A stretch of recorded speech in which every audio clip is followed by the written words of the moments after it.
Oh, alright. Wow. Time to see what's been going on the internet. Logan Paul. Logan Paul. Logan Paul. Logan Paul. Alright, well, I guess we can work with that. Today on The Wicked, we're going to be talking about, well, same shit as usual. Been a while since I covered some of the YouTube boxing scene, you know, and everything there in the whole internet drama society that we live in nowadays. If you've been living under a rock, perhaps you hadn't seen that Logan Paul and Danis are going to be fighting later this year. Yep. Two scammers fighting each other. On the same card will be, most likely, Bryce Hall versus Deji. I'm pretty certain. That's what it looks like from everything Deji's been saying. And KSI versus Tommy Fury. The way Danis has been selling this fight, however, is a little, personal, so to speak. Dillon has been sharing pictures, intimate pictures, of Nina, Logan's fiance. Again, if you were living under a rock, Logan Paul got engaged recently. The internet seemed pretty happy for him, all things considered, given the CryptoZoo allegations and all that. And everything seemed to be going swimmingly. Until Danis came. Danis has been posting picture after picture after picture after picture of Nina, Logan's fiance, with famous men, celebrities, Adam Sandler, Leonardo DiCaprio, these types of people, you know. And honestly, you know, it's her life. Let her do whatever the fuck she wants. And also, having a picture with a man doesn't mean that you're in an intimate relationship with him.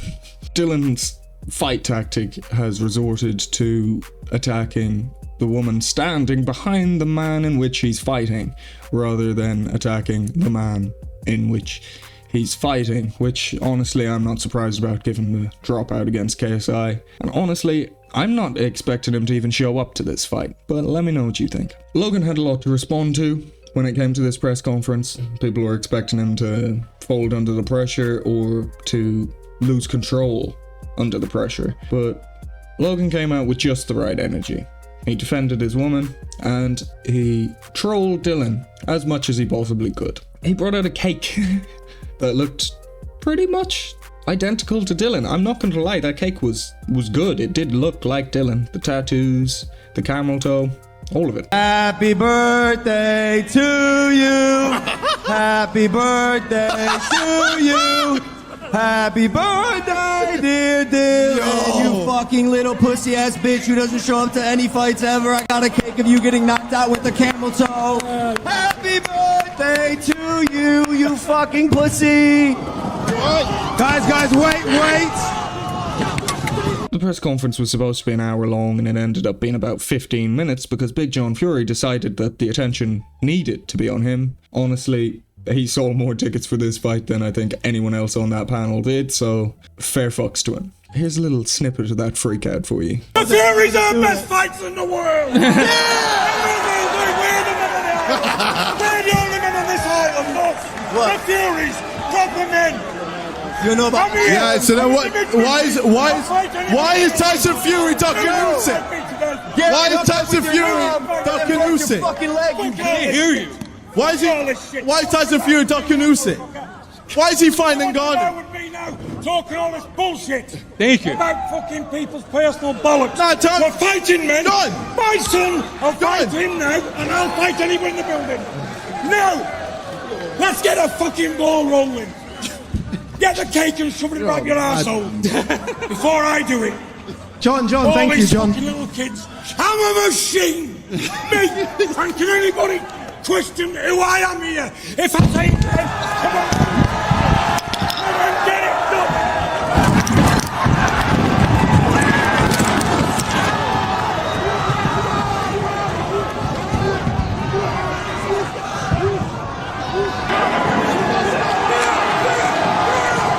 I wish somebody had told JJ and Logan that it was Bring Your Father to Work Day.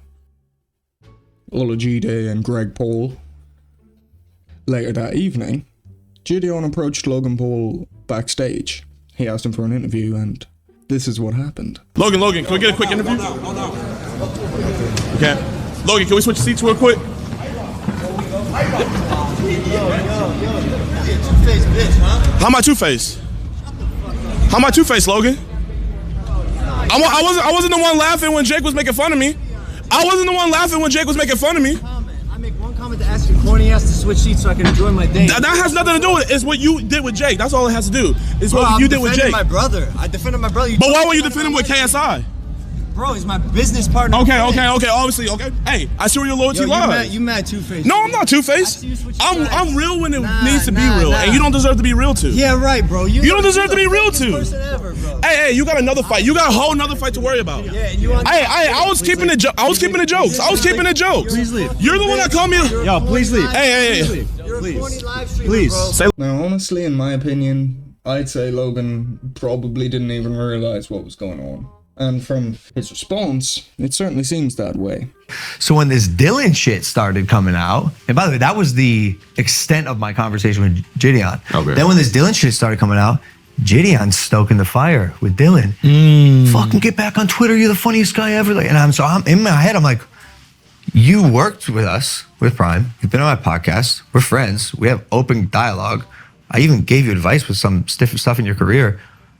Because of these two things that I think were very reasonable, why are you completely flipping to someone who is an evil human, especially as a person who is as supposedly good virtued as JiDion is? Nah, he's a good guy. Why choose Dillon fucking Danis? I was in Manchester, and he's like, and I knew this was gonna happen. He was backstage, he chirped him. He's like, hey, Logan, can we switch seats real quick?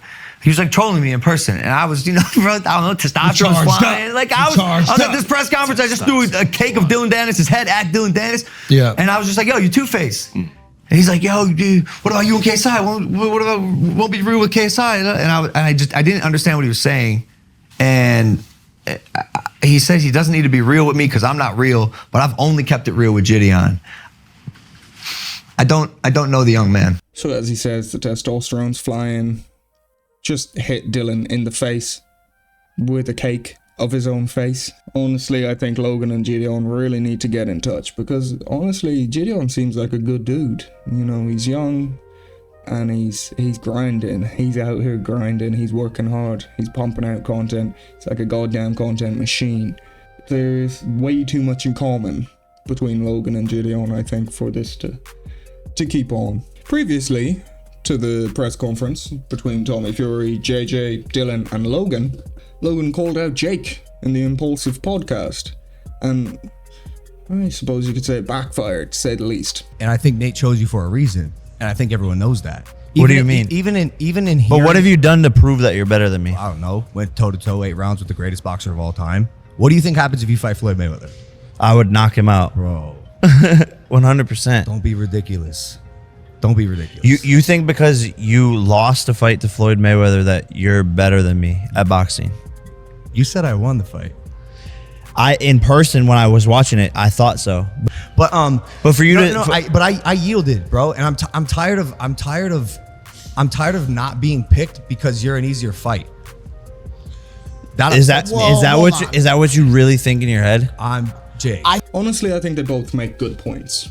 I think a lot of people take Jake as a fight. Well, some of them because he's had more experience. You know, he's fought. I'm sure Nate Diaz took into account that he's fought, you know, the Tyron Woodleys, the Ben Askrens, people like that. However, Logan has fought one of the greatest boxers of all time. Not to say one of the greatest men of all time, probably one of the worst. But boxing skill, Floyd Mayweather certainly has it. And Logan did put on a good show. Is that to say that he's not getting picked because Jake's an easier fight? Well, maybe. I guess we'll see. October 14th. Now moving on to some other news outside of the realm of Logan Paul and his brother. The Kingpin boxing event. It really didn't go quite right. So it seems Kingpin hasn't been paying their people, as exposed by the weight concept. Done commentating for Kingpin. And I'm not saying that to throw them under the bus because that's not it. I want them to go and have a third event. I want them to pay all their fighters. I want them to execute the finals for Kenny, for Gib, for Julie, for Barbie, for the fighters that put their all into these 3 events that have stopped their lives and focused on this. I just hope you guys understand the commitment that has gone into each and every one of these camps. Like, I've seen Kenny push himself to the breaking point. I've seen Gib do the same. I've I've watched these girls cut weight and it looked like it's taking the life out of them all to put their best on for this event they signed up to do. So I hope that Kingpin does honor their work and that they pay these fighters for what they've done. And that if they do have a third event, that they honor those fighters in the same exact way. I hope that they're successful going forward with it. I just personally will no longer be involved. Wade made a video talking about it. He seemed a little, worried that it would damage his career, exposing these people like this. But honestly, I think it was the right move to do. And hopefully it'll inspire more of these fighters to come out and show what they've not been given, what they earned and they haven't been given.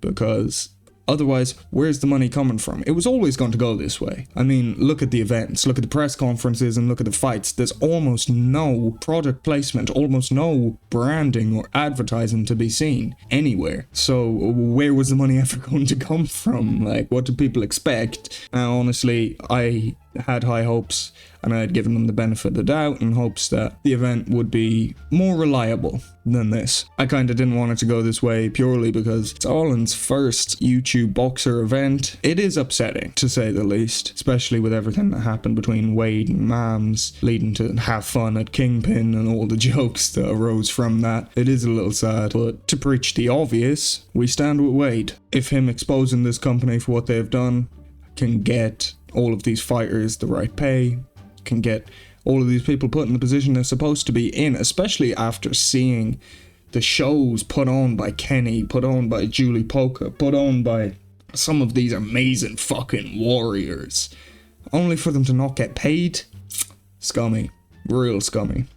And lastly, in this little news reel that I've gathered to catch you all up on whatever I've missed in the last few weeks, Prime, the energy drink company by Logan and KSI, have signed Erling Haaland as a Prime athlete. Erling Haaland being the new top scoring football player in the Premier League, I believe. I think he beat the standing record recently. He's from Norway. Seems like a lovely dude. Nice to see. Anywho, that's everything from me. Oh, wait, let me just check my subscriber chart. Only 13% of the people watching this video are subscribed.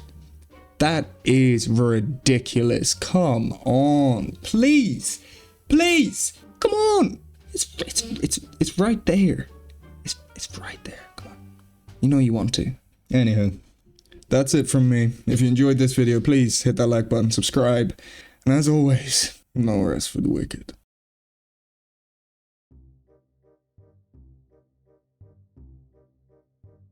If you guys go to dildodanis.com right now, you can find out how many days it's been since he last fought.